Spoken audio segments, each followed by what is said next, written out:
It is your host, Emmanuel Isaiah Smith, and today's date is Tuesday, August 12th, 2025. The time is 1 a.m., and I am in Miami, Florida. This video is entitled The Evolution of My Patriotism. The reason I want to do a video about my patriotism is because there seems to be in the United States, and this being of particular importance to me because the United States has always billed itself politically as the freest country in the world. A democratic nation, a constitutional republic, and a country that values civil liberties and civil freedoms. So the reason I want to talk about my patriotism in this country is because I've realized, particularly over the past year in particular, how my patriotism has changed over the years, particularly since, we'll say, the age of 10. And I'd like to start with my concept of patriotism at the age of 10 and show you how it's changed over the past 30 years by time period. The reason I'd like to start at the age of 10 is because the age of 10 was the age that I was when I first read the United States Constitution. I read it in a 5th grade K through 12 class at the behest of our teacher as a part of our history curriculum. At 10 years old, when you read a political document like the United States Constitution, you grasp it in bits and pieces. You don't understand the entire narrative or the holistic importance of it as you do when you age and mature and begin to understand current events and the governmental system that we have, the legislative system we have, the judicial system that we have, and society at large. At the age of 10, when you read a document like the Constitution, you read it as you would, and bits and pieces of it stand out to you. So at the age of 10, when I first read the United States Constitution in that K through 12 history class in Knoxville, Tennessee,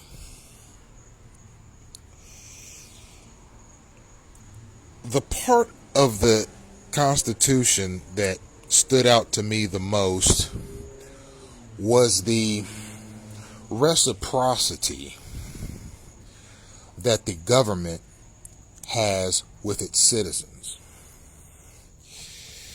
Now, what is reciprocity? Reciprocity is a cyclical relationship between two or more parties. For example, a good illustration of reciprocity in the environment is the ecological cycle. So, for example, the water from rivers, lakes, streams, and oceans is evaporated into the air, and that water is stored in the clouds.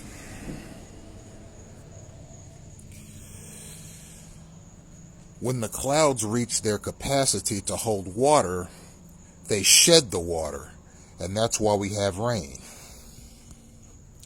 The rain nourishes the plants. It cools the environment.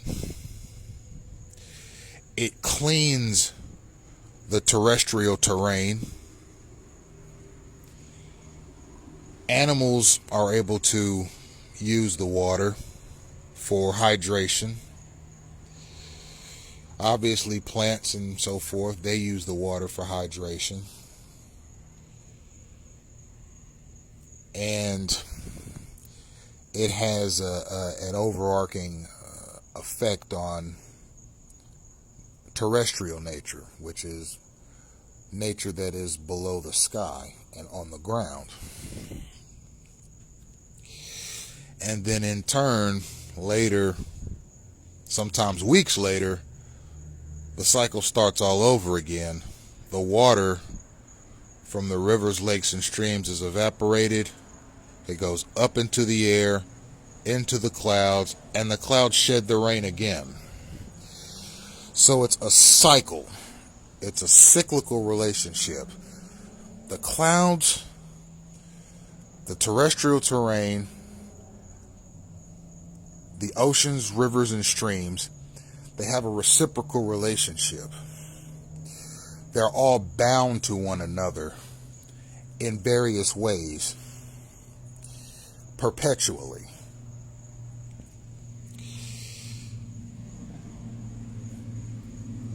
Another example of a reciprocal relationship would be between, we'll say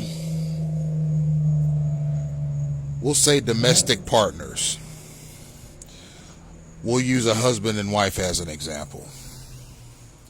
How is a husband and wife relationship reciprocal? It's reciprocal in this way. Traditionally, and this is worldwide, when a man and a woman marry, one of two scenarios is generally present. Either the man works and the woman keeps house, or the man works and the woman works and they keep house together. So let's use the first scenario. How is the first scenario reciprocal? Or how does the first scenario exemplify reciprocity? It exemplifies it because the man and the woman are of equal value to one another in the home in different capacities, and their daily activities, be it work or keeping house, assist one another, even though they're two very different activities. By the man working, he's able to pay the bills, he's able to provide for the wife, he's able to do nice things for the wife, and he's able to maintain a standard of living for the two of them. By keeping house, the wife ensures that the husband has a comfortable place to recuperate when he gets back from work, replenish, refill, and then go back out into the workforce the next day to repeat his commitment of providing. So you see the reciprocity there.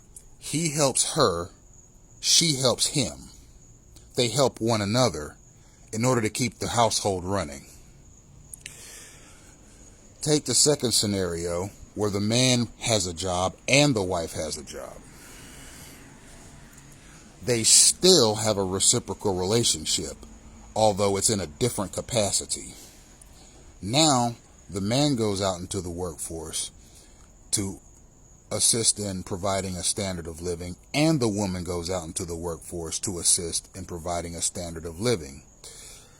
Typically, they combine their finances in various ways. Perhaps they split certain bills down the middle, 50-50, or perhaps he pays one bill, she pays another, and they go half on the mortgage. the car note, and maybe one or the other pays the insurance depending on who earns more money. There's reciprocity in that relationship because although they both work and now they're sharing the financial responsibilities, they share those financial responsibilities in a way that brings cohesion to the household so that the standard of living can continue and, if they're successful in what they do, increase. The United States federal government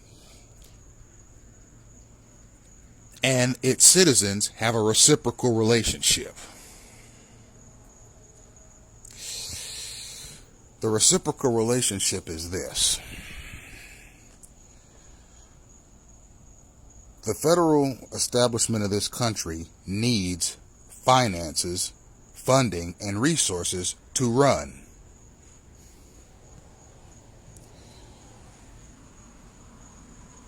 There are a number of ways that a federal entity can raise those resources so that it can function properly.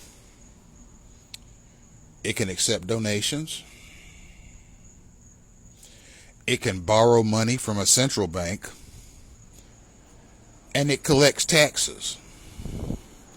Those are the three main ways that a federal government is able to collect the resources it needs, the funding it needs to run. Now, what about the United States citizen? The United States citizen needs things in order to function on a day-to-day basis as well. How does the government assist its citizens in being able to execute their daily movements successfully? It provides roads for transportation from point A to point B to point C. It provides things like lighting so that you can see your way around, particularly in the nighttime hours. It provides public resources like law enforcement. So if there is a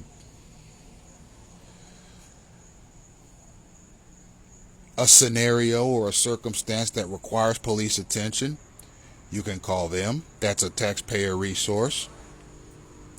The same is true with EMS, firefighting services, and there are other auxiliaries as well that a person has perpetual access to. Infrastructure. We mentioned roads, bridges as well, tunnels,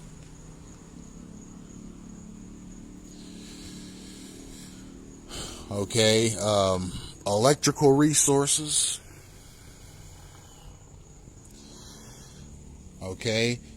infrastructure, also there are things like stadiums for sporting events and so forth that require taxpayer money in order to exist.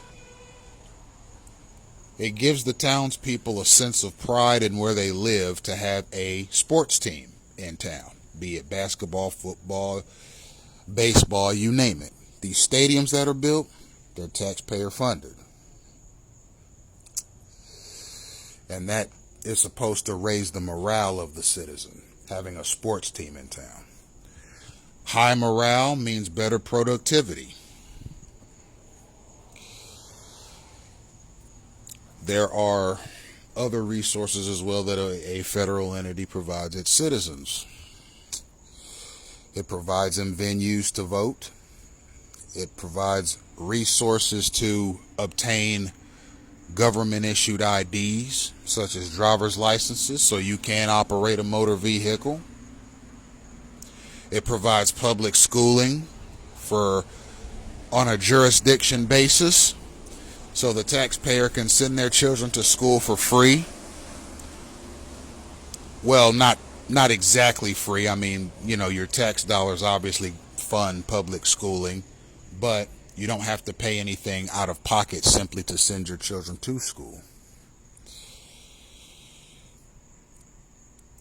There are other types of government accommodations that a person can take advantage of. You have vouchers for various charter schools and so forth, and you have government benefits like SNAP and EBT, and there are phone programs that people can take advantage of in various states that give them access to a phone at no cost if they want an extra phone, or if they don't have one of the major carriers like AT&T, Verizon, Cricket, Metro PCS, etc. They can still have access to a mobile device if for any reason for their own personal safety.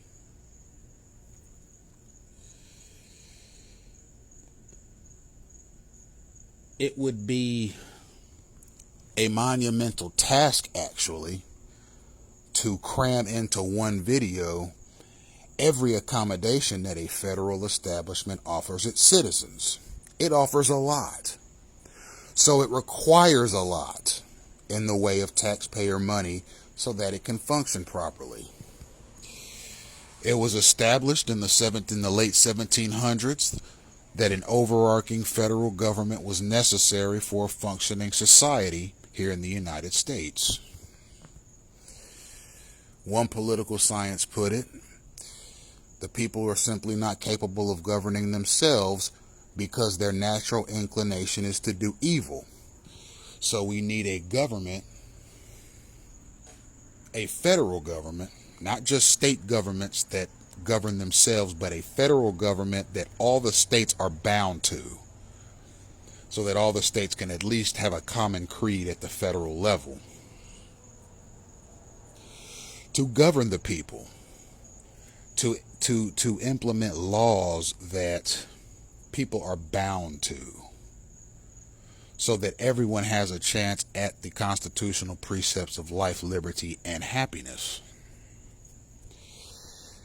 And I tend to agree with that. If we didn't have laws, there would be chaos, and we'd be back to the Stone Age with respect to who has the right to live on this earth, who has a right to live, period.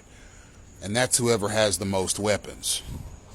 That's the way it always was until organized, sophisticated governments came into being. Whoever was the mightiest, whoever was the strongest, whoever had the best weapons, those were the people who were allowed to live and carry on their progeny, carry on their generations. Charles Darwin, the noted scientist and polymath, called that survival of the fittest. And in many respects, that concept is still in effect today. It's just not in effect in such a way as whoever is the most violent is going to be the most successful. But there was a time in the human trajectory over the past 10,000 years in particular where that was the law of the land, strength. Now we have a motto of peace through strength. It's good to be strong, okay? Not only in the way of law enforcement and military, but in your personal character, so that there can be peace around you. Because if the populace has a mindset of personal strength and character, then the people around you will see that, and they'll imitate it, and there'll be some singularity as to what is normal and what is not normal.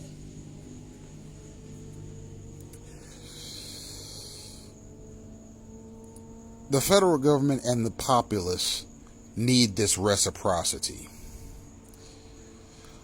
Political scientists in the 19th century called it a social contract. When you're born into this world, you go into a contract with your government. It's an unwritten contract, a social contract, a contract that says your government,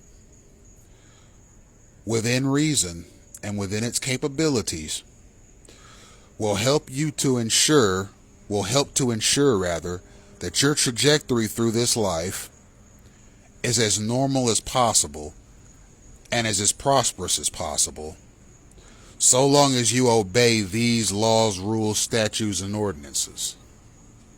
The most important of these being the paying of taxes, because if you pay taxes, then you can legitimately say that you contribute to society, because the federal government collects those taxes and uses it for public works.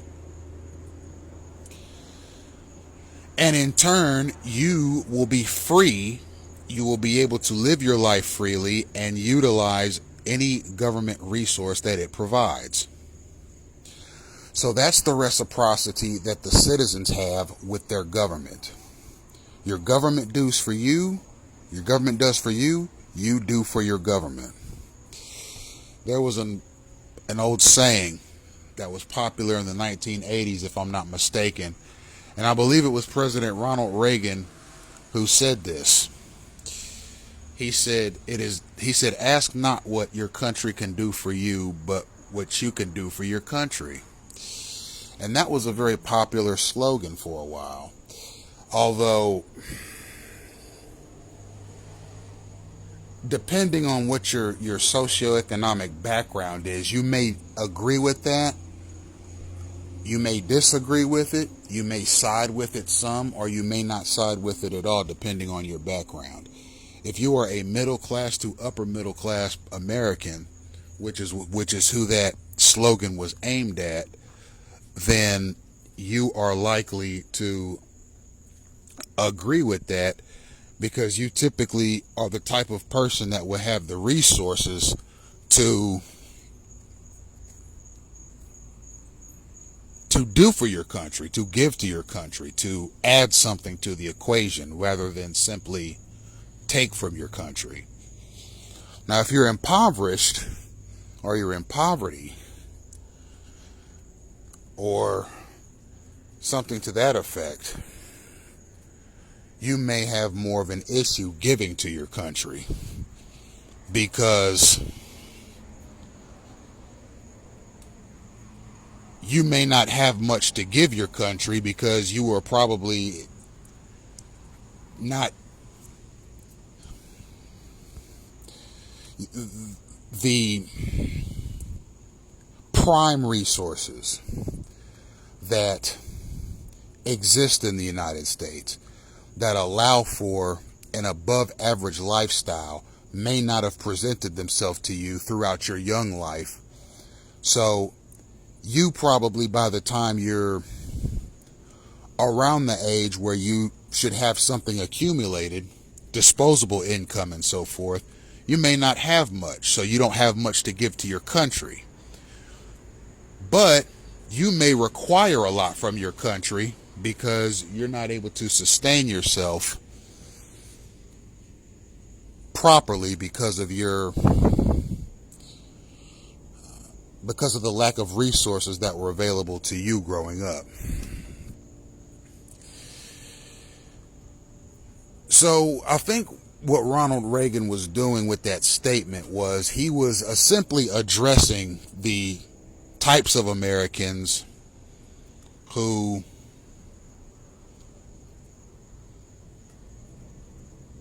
were raised and presently lived in circumstances that were stable enough, that were prosperous enough to where they could actually contribute to the American way of life and not simply require from it all of the time. And I think that was President Reagan's idea of the ideal citizen, which is a topic that I've talked about over the past 10 days or so here on TikTok and other channels. The ideal citizen. Ronald Reagan's ideal citizen is who he was talking to there. Middle class to upper middle class, registered voter, probably Republican, probably Christian, very likely homeowners, very likely owners of vehicles, had one or two parents in the home working full time, taxpayers, paid mortgages and car notes, had clean backgrounds, good credit, had disposable income, had a positive outlook on society, a positive outlook on America.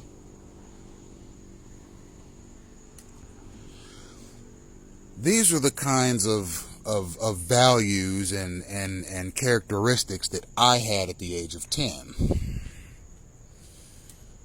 Now, this was growing up in Knoxville, Tennessee, and what I could pretty much describe as a fairly idyllic situation. My parents kept us in suburbs. We went to good schools. We always had a nice standard of living.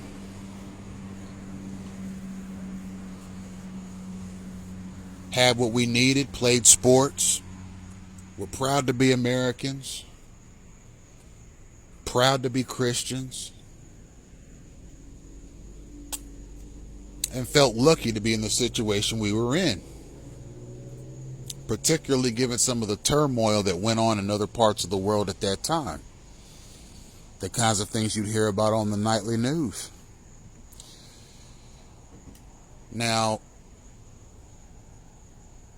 as I matured into a teenager, my patriotism changed a little bit. We'll fast forward to around 16 years of age. Around 16, this is when 9/11 happened. At this time, I was living in Shaker Heights, Ohio. I was a varsity basketball player, had aspirations of playing basketball going forward, beyond high school, had a good outlook. Decent grade point average at that time. Had a vehicle to get to and from school. Mother lived in a nice house. Father lived in a nice place down in Tennessee. Both working class. Both made good money. Both Christian. Both had stable surroundings.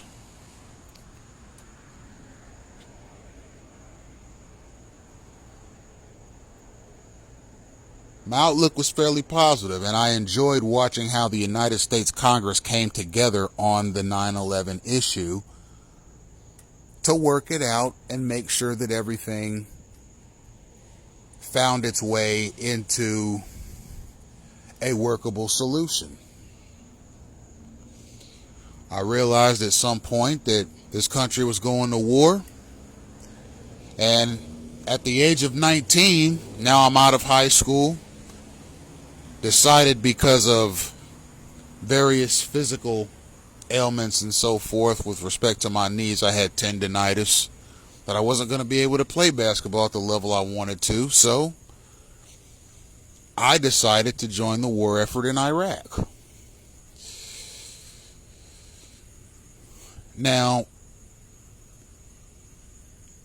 I met with recruiters, and we simply didn't agree on what my role would be. I wanted to do combat. They wanted me to take an office job in Australia. That just simply wasn't what I wanted to do. At the time, I didn't know anything about geopolitics. I didn't know anything much about regime building or Middle Eastern affairs. I just knew that it would be a decent career choice, and I wanted to do something patriotic at 19. But I ended up not doing that. And over the next 3 or 4 years, I went back and sought my college education and worked in the telecommunications industry. Now I get to find out for myself what it's like to contribute to society. Paying bills, paying taxes, voting, observing my surroundings, staying up on current events, maintaining my interpersonal relationships, caring for my progeny, all of these things. So, this was how my 20s went. Now, fast forward about 8 years. Now I'm 28. I'm nearing 30. and I start noticing some weird things happening around me. Although in Shaker Heights, Ohio, from time to time you see that. I mean, it's right on the border of Cleveland, Ohio, which it's not a terribly chaotic or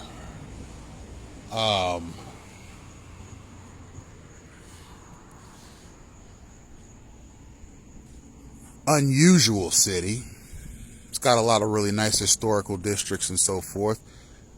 It's just sometimes some unpredictable behavior is exhibited by the residents for a variety of reasons, mostly socioeconomic and psychological. Now, these strange happenings that I kept seeing, I didn't mind them much, didn't give much thought to them. I just figured it's just the world we live in. We live in a world where unexpected things happen. You just observe them and make the best decision you can when they happen. Then these strange experiences started intensifying. And intensifying while I'm pursuing a higher education. Sometimes these experiences bordered on disruptive. And I just thought, wow, there must be something about me that these weirdos are either attracted to or not attracted to the point where they'd like to disrupt me. That's what I was thinking. Oh, these guys, they're just not terribly, they're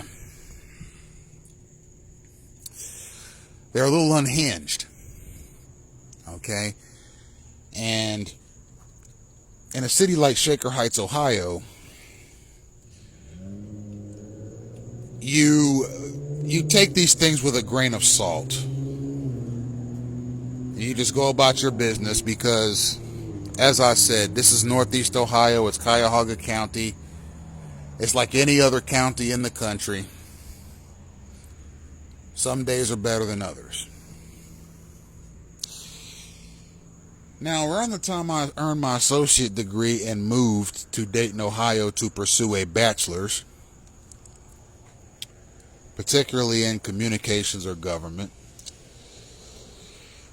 I started noticing even more intensity and frequency in these bizarre happenings.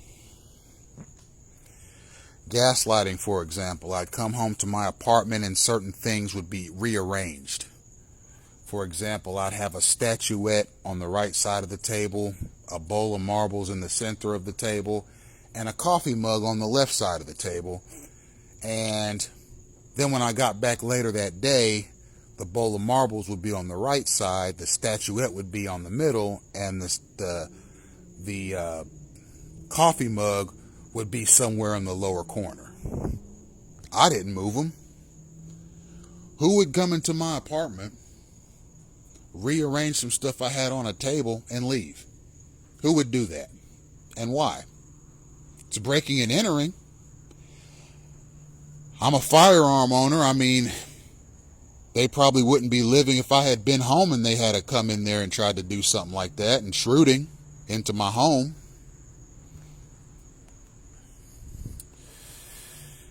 That's called gaslighting. That was my first experience with gang-stalking, to where I knew that my property and thus my standard of living were under attack.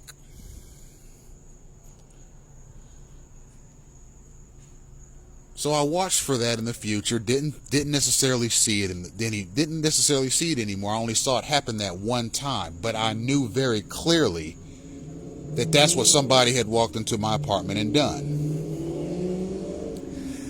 Now, I would notice strange things on campus as well. I know now that it's called synchronization, and that it involves signaling and basically what I describe as useful idiots who are willing to lend themselves to that type of behavior. But at the time, as a late 20s college student, I didn't realize that that's what it was called. I didn't realize that it had a name. I didn't realize it had a function. I was just like, man, this college is weird. I didn't realize what was going on. And at some point I was like, you know what, I'm going to transfer out of here and go somewhere else, somewhere a little more traditional. So I transferred to a new university and experienced similar synchronized activity at this new university, not only on campus but off campus. So now I'm thinking, all right, something isn't right. Something is very, very off. And at the time I was a member of the Church of Jesus Christ of Latter-day Saints as well, which at the time I thought was a amazing addition to my weekly schedule for a number of reasons. And I hadn't experienced anything strange there yet. But I experienced enough bizarre happenings, particularly with synchronization during those days. This is around 2016. I'm nearing 30 years old. To where I got on the computer and started Googling some stuff. I was Googling search terms like, why would a person be followed all the time, all day, every day? Okay, I was Googling stuff like that. And I came across topics and articles about stalking, but that's not exactly what was happening. There was something else going on. Something much more pervasive. So, eventually, over the next couple of days, I came across something called gang-stalking. And as I read people's experiences with this, and as I read people's opinions and what they had to say about it, and what they were experiencing, this was exactly what I was experiencing. Some of it was so precise to what I was experiencing that it was jaw-dropping. So at this point, I started going out at irregular times during the day and just observing my surroundings with the gang-stalking lens. And sure enough, this is definitely what I was experiencing. Not only in my neighborhood, not only on campus, but in grocery stores, other kinds of retail stores, various other establishments, even at church occasionally. I mean, apparently, the Savior Jesus Christ is okay with signaling in church. But I digressed. So at some point, I became a bit agitated. Not fearful. I'm not a fearful person. I was agitated and annoyed. I don't use the word disheveled often. I typically associate the word disheveled with annoyed. So if you hear me use the word disheveled, just think annoyed.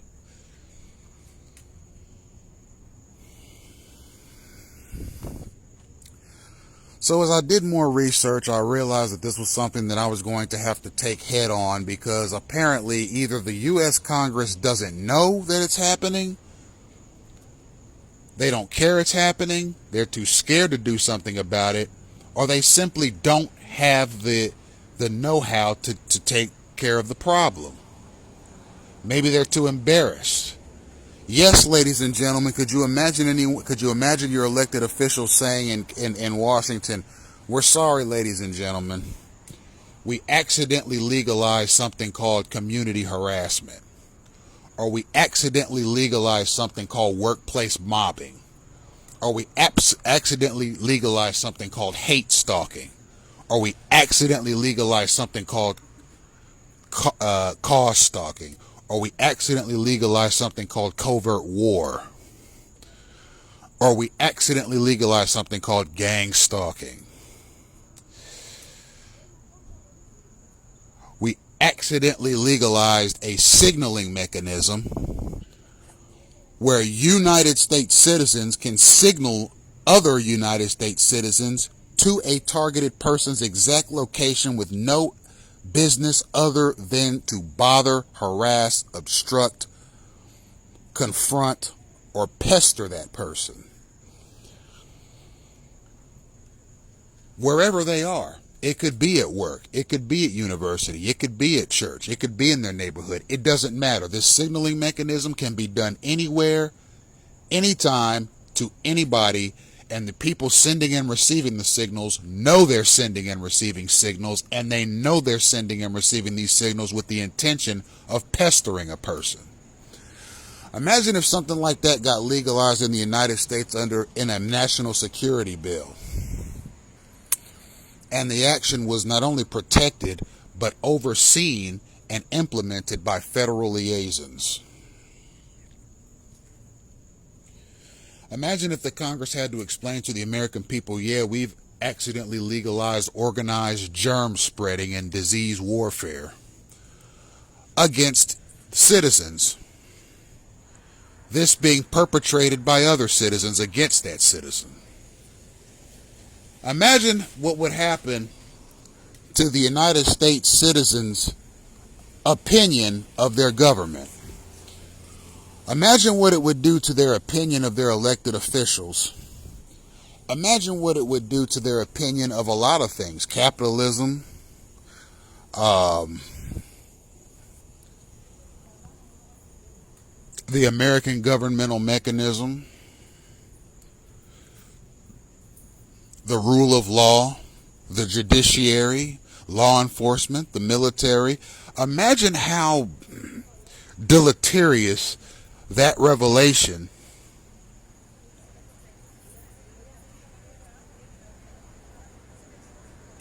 would have on the American people's concept of their government. Imagine how damaging an effect it would have. The American establishment would implode, quite frankly, unless the people, and only the people, decided to hold it together with an idea of a better future. Maybe they would forgive their elected officials for not only implementing that, but keeping it going all these years. It's been probably at least 20 years since the program's manifested in the way that it has now. I'll say about 2003 is when it started in the capacity that it's in now. So 22 years of this. Would the people ever forgive their elected officials? Would they ever forgive their country? It's not to say that the ones who forgive their country are more patriotic than the ones who don't forgive their country, because quite frankly, you can be a political dissident like what I am and still be patriotic. I'd like to see America do well. I think America's had a neat history from its founding. I think its government has carried itself with dignity over the years. It's just you made a mistake. You allowed some people, some third parties, to get together and say, hey, we can implement something that we've seen this auxiliary or that auxiliary of the United States federal government, maybe it's federal law enforcement or federal defense capacities, use from time to time. We can make this widespread throughout the country. We won't give it a name, we'll just teach people how to do it, and we'll use federal liaisons to start the action. And we can allow American citizens to essentially impose their will on other American citizens through a system of signals. It doesn't matter if the American that's imposed upon gets harmed by these mechanisms. We've deemed who should be able to send the signals and who should be the ones affected by these signals. The ones who use the signals are called gang-stalkers, we now know, and the people who are affected by the signals are called targeted individuals. But when this program was being implemented, These things were decided in private, behind closed doors, and extrajudicially. They weren't debated on the Senate floor. The American people had no say. Now it's widespread. And ultimately, it was a bad idea to implement something like this under the guise of national security legislation without telling the American people. Because now what? Now you got guys like me who are directly affected by it, and I'm going to take it to them administratively. I'm going to say it right to them over the internet every single day until this program is repealed. Because quite frankly, I don't see the benefit or use to society, and I don't see the benefit or use to the global economy either. We live in an increasingly globalized world, whether you like it or not. I think over the past 5 years or so, countries are starting to adopt more of their own sense of identity, more so than the past 15 years. But when that internet boom happened, from 1995 to say 2015, that social media boom from about 2004 to 2015, we lived in a very interconnected world. Country A had unprecedented access to country B and vice versa. And the people on this earth learned a lot about each other through social media, through community forums, through generalized informational websites than we ever have before. The human race is demystified because of the internet's influence. We know more about other peoples and cultures than we ever did before. And now we got gang-stalking, this thuggish, disease-spreading, hostile harassment protocol that is mobile, clandestine, cowardly, and degenerate. All adjectives that no government wants attached to it. And you got citizens like myself who are directly affected by it that are saying, you know what? I'm not keeping silent on this. I am going to speak out on this, and I'm going to speak out on it on a daily basis.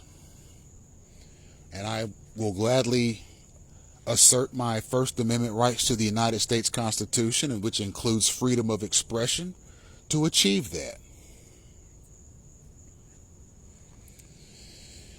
Now, I can say this. I don't know if programs like these are happening in other countries. The only other country I've ever visited is Canada.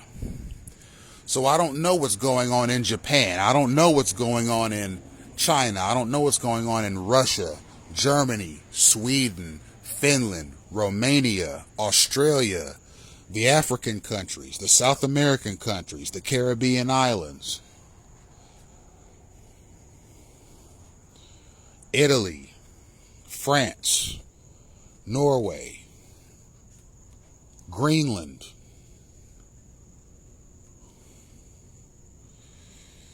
Serbia, the Czech Republic, Hungary, the Korean countries, Thailand, Cambodia, Indonesia, Malaysia.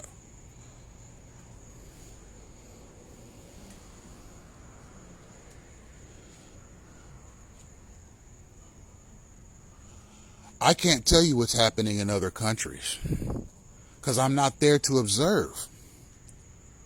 But I can tell you that here in the United States, there is a signaling mechanism that is deleterious to the freedoms that are promised to me by the United States Constitution. I wouldn't necessarily say that it pulls my opinion of the United States down. I mean, as I said previously, the United States has had a nice history. I think its history is interesting. And I think its melting pot experiment is interesting. I'd say there are probably more diverse cultures and people living in the United States by number than anywhere else in the world. Not to say there's anything wrong with homogenous communities or homogenous countries where most of the people are the same socioeconomic, socio-political, or ethnic background from their neighbor.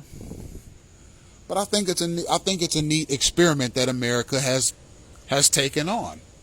A diverse population. I think it's neat. I think it's interesting. I don't think it's worked.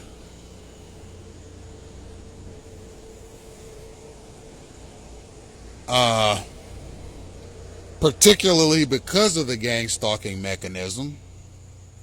But I think it's a good try. It's a nice try.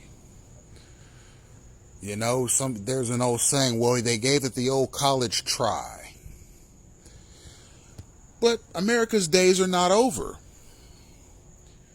It's possible America will learn from this and rebuild and go forward with a clearer idea of what a stable society is. But until it does that, I'm going to try and be as diplomatic as possible with how I talk about clandestine gang stalking. Because quite frankly, and over the past 6 months, I've run into some interesting new players in this gang stalking thing. And they're quite disruptive. And quite frankly, this ain't something no citizen should ever have to deal with. I mean, look at all the wars that have been fought for the freedoms of the people who are here alive in this country today. You've had the Revolutionary War. Okay, you've had the Civil War. You've had World Wars I and II. You've had the Vietnam War, you've had the Korean War, you've had the Persian Gulf War, you've had the Iraq War, you've had the war in Afghanistan. There have been so many wars fought, at least we're told they're fought for our freedoms. So that's something else that, you know, most American citizens, I believe, and rightfully so, feel grateful for. That they have a country that is able to produce a strong military that can go to war and protect those freedoms. I respect that myself, but what's the point of going to war and fighting for the freedoms of the domestic population, who in turn eventually get placed in gang stalking campaigns? Were those soldier sacrifices in vain? No, I don't think their sacrifices were in vain, but I can tell you this, their sacrifices diminished when the freedoms they fought for are not being afforded to every citizen. They fought for those freedoms for me and others to have. And then those freedoms are stripped away by an illegal and irresponsibly implemented domestic security protocol called gang-stalking, which is really just a federally waged war on a number of citizens. That's all it is. It's a person's own country waging a war against them personally.